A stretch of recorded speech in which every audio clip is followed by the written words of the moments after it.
26 फरवरी रविवार का दिन 2023 प्रातः काल का समय। आज सुबह प्रातः काल के समय दिमाग है कुछ हल्का हल्का अनुभव होना प्रारंभ होता है। मन में विचार आती हैं, क्या बात है, आज ये मस्तिष्क है वह इतना हल्का क्यों नज़र आ रहा है। तत्काल समाधान भी मिलना प्रारंभ हो जाता है। आज रविवार का दिन है, छुट्टी का दिन है, इसलिए तुम्हारा दिमाग है वह भी आज तेरे को हल्का हल्का नज़र आ रहा है। मेरे मन के अंदर ये भावना उभर कर आनी प्रारंभ हो जाती है। देखो रविवार की भी कितनी अहमियत होती है। लोगों को अपने आप ही शांति के साथ जीवन बसर करने की प्रेरणा प्रदान करने वाला बन जाता है। 7 दिनों में कम से कम एक बार तो व्यक्ति को अपने शरीर को, दिमाग को विश्राम देने का प्रयास करना चाहिए, जिससे हमारी जो बैटरी है वह चार्ज हो जाए। एक दिन यदि बैटरी चार्ज हो जाती है तो उसका असर 7 दिनों तक अपने आप ही हमारे को नज़र आना प्रारंभ हो जाता है। मेरे मन का जो हल्कापन था वह मेरे अपने आप ही समझ में आना प्रारंभ हो जाता है।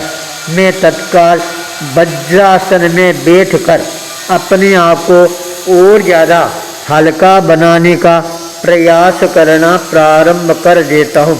इसके लिए मैंने आज सहज ध्यान योग साधना का प्रयोग करना प्रारंभ किया। केवल रीढ़ की हड्डी है उसको सीधा करके मैंने अपना जो ध्यान है केवल रीढ़ की हड्डी पर ही केंद्रित करना प्रारंभ किया।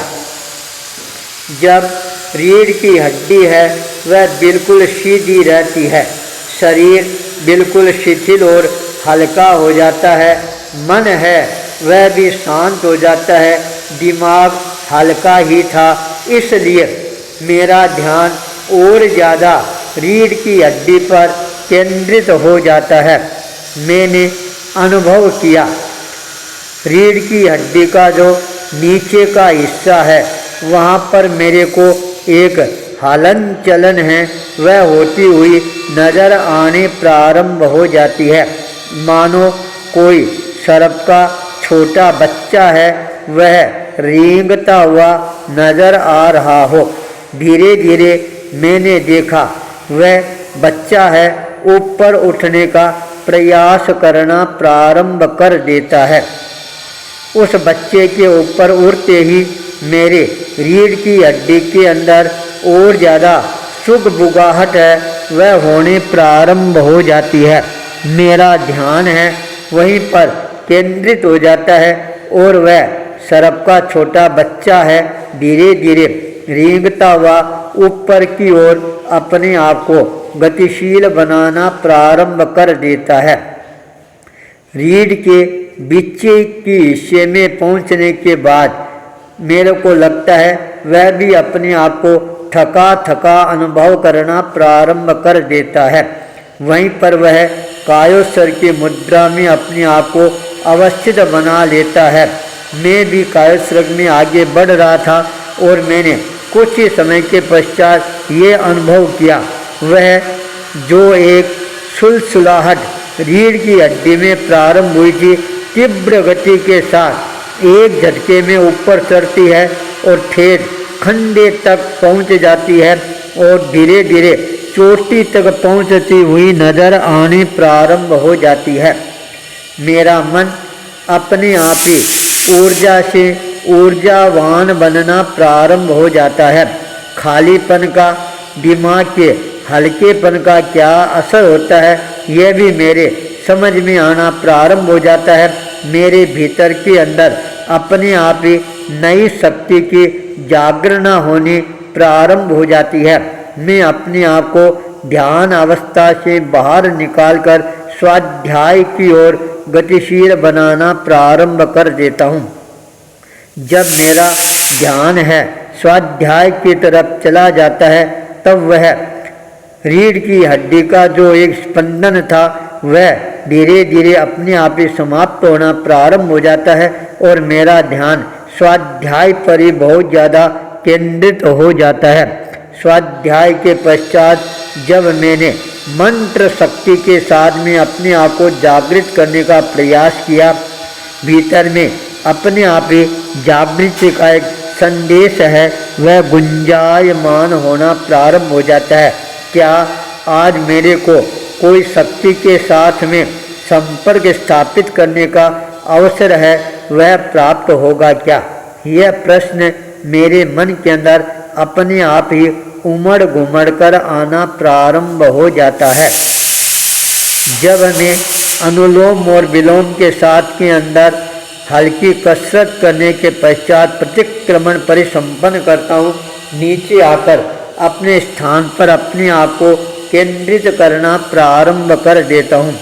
आवश्यक कार्य निपटाने के पश्चात मैं अपने साहित्य सृजन की ओर अपने आप को गतिशील बनाना प्रारंभ कर देता हूँ। उसी समय बाहर से बेल बजने की आवाज़ आती है। जब बाहर जाकर देखा जाता है तो वहाँ पर पास के अंदर एक बहुत अच्छा देवी का मंदिर था, करणी माता का मंदिर, जहाँ पर आज वार्षिकोत्सव है वह मनाया जाने वाले था। इसलिए कार्यकर्ता लोग घर घर में दस्तक देकर चंदा इकट्ठा कर रहे थे। जब हमारे संतों को देखते हैं उनके हाथ जुड़ जाते हैं, विनम्रता के साथ निवेदन करते हैं, नहीं हम आपसे कोई भी चंदा नहीं लेंगे, हमारे को पता नहीं है आप यहाँ पर विराज नहीं हैं। आज हम आपसे निवेदन करते हैं शाम को 4 बजे से रात को 7 बजे तक फाग महोत्सव का आयोजन रखा है, आप कोई पधार कर वहाँ पर अपना मंगल उद्बोधन प्रदान करवाना है। जब यह बात मेरे कानों में टकराती है तब मेरे को प्रातः काल की वो स्मृति है अपने आप याद आनी प्रारंभ हो जाती है। क्या आज कोई शक्ति के साथ में साक्षात्कार करने का अवसर है वह प्राप्त होगा क्या? सायंकाल 4 बजे के लगभग हमारा जब परिभ्रमण करने के लिए जाना होता है, देवी मंदिर के पास से निकलना होता है, उस समय करणी माता के अधिष्ठायक पुजारी के रूप के अंदर करणी दान चारण है वह मिल जाता है, जो 30 वर्षों तक करणी माता की सेवा, उपासना, भक्ति, साधना, आराधना कर रहा है। उसने विनम्रता के साथ निवेदन किया, सायंकाल आप पधारोगे तो आपको और आनंद आएगा, सभी को संदेश भी मिलेगा, पर सायंकाल पहुंचने की स्थिति हमारी नहीं थी। इसलिए हमने पहले ही मंडप का निरीक्षण किया। उसके पश्चात कुछ समय के लिए उनको उद्बोधन भी प्रदान किया। यूँ लगा यह स्थान है वास्तव में ही शक्ति का जागृत स्थान है। आज सहज ही मेरे को ऐसे शक्तिशाली स्थान पर आने का अवसर है वह प्राप्त हो गया है।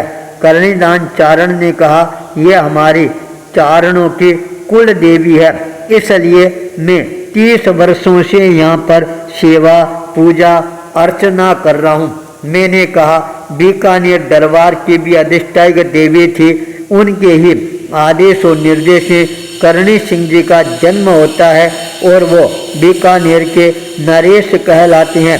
आज भी बीकानेर दरबार कोई भी नया कार्य प्रारंभ करता है पहले देश लोग जाकर देवी की उपासना करते हैं, वहाँ पर चूहों को देखते हैं, सफ़ेद चूहा मिलता है, तभी वो नया कार्य है वह प्रारंभ करते हैं। मैंने वहाँ का इतिहास का भी उल्लेख किया। बहुत ही ज़्यादा प्रसन्नता के साथ देवी के मंदिर में आज मेरे को साक्षात्कार करने का अवसर प्राप्त हुआ। मेरे जीवन के अंदर इस तरह से प्रतिदिन कोई न कोई नया अनुभव है वह मेरे को प्राप्त हो ही जाता है। मेरे अनुभवों का खजाना है वह और ज़्यादा समृद्ध बनना प्रारंभ हो जाता है। रविवार का दिन मेरे को हल्कापन का एहसास कराने वाला दिन बन जाता है। ये मेरे जीवन का विशिष्ट अनुभव बन जाता है। हल्केपन के साथ साधना को आगे बढ़ाने के लिए आचार्य भूपेंद्र।